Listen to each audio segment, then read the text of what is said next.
There has been a lot of talk about the job market becoming polarized. A very large top, a very large bottom, not much in between.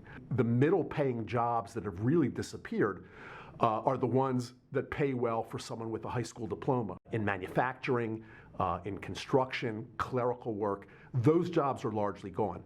There are another batch of what we call middle skill jobs that require something usually beyond high school, an associate's degree, a certification of some kind, an apprenticeship of some kind.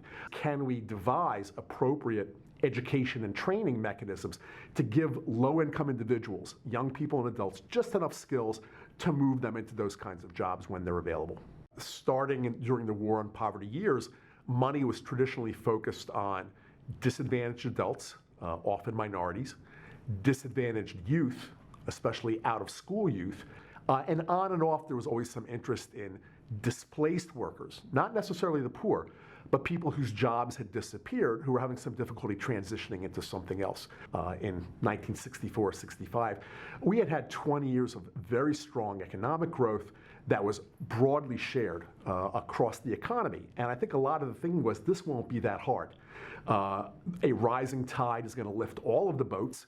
Economic growth is going to solve most of these problems, but a little bit of training for youth, for displaced adults would help us move along. That turned out not to be true. The growth in the labor market turned out to be much more unequal. We still took that general concept and expanded it of providing job training to less educated, low-income individuals, starting in the 1970s in a program called Cita, the Comprehensive Employment and Training Act, which funded a lot of job training and a lot of public service jobs. And that funding peaked around 1980. Since that time, we've had successive programs replacing Cita. We now have something called WIA, the Workforce Investment Act.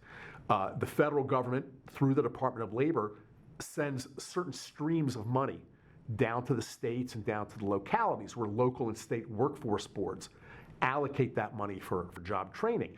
The really big difference is that the pot of money spent under WIA is dramatically smaller than what was spent under Cita around 1980. In current dollars, Cita would now be spending about $40 billion a year. Under WIA, we're now spending about $5 billion for a labor force that's much larger than it was in 1980. And there's just been a general skepticism that this kind of training works, especially in an era where what people really see is that to get higher earnings, you need some kind of college degree. And therefore, our biggest federal investment in that kind of training for poor people is through the Pell Grant. And right now, the federal government is spending about $35 or $36 billion a year on Pell Grants, which is much, much higher than it was 5 or 10 years ago. We send a lot of people to college with Pell Grants. And really, a Pell Grant is a voucher. A voucher, here, take this, go off to college, good luck when you get there. The problem is that, number one, a very large fraction of those people don't finish any academic credential. The dropout rates are very high. A lot of people get stuck in remedial programs and never emerge from them. And secondly, even when they do get a credential, in many cases, it may not be a degree or a certification that has labor market value. There's very little career guidance. And even when they know, the other problem is that the institutions they attend often don't have a big financial incentive to get them into classes that the labor market values. It turns out that things like health technology, where jobs do seem to be pretty readily available, those courses are more expensive for community colleges. The instructors are more expensive. The equipment's often more expensive. The community colleges get the same subsidy from states and counties for seat time, no matter what students take, no matter what they finish, and therefore they just don't have the incentive to expand capacity in the high demand classes. I think we need a set of reforms that first of all make the world of higher education and the world of workforce services interact more closely with one another, and then make both of those be more responsive to trends in the job market. The remedial education right now is a disaster. We take people who come to study health technology, we tell them, you have to pass an Algebra 1 class before you can take any of those classes for credit.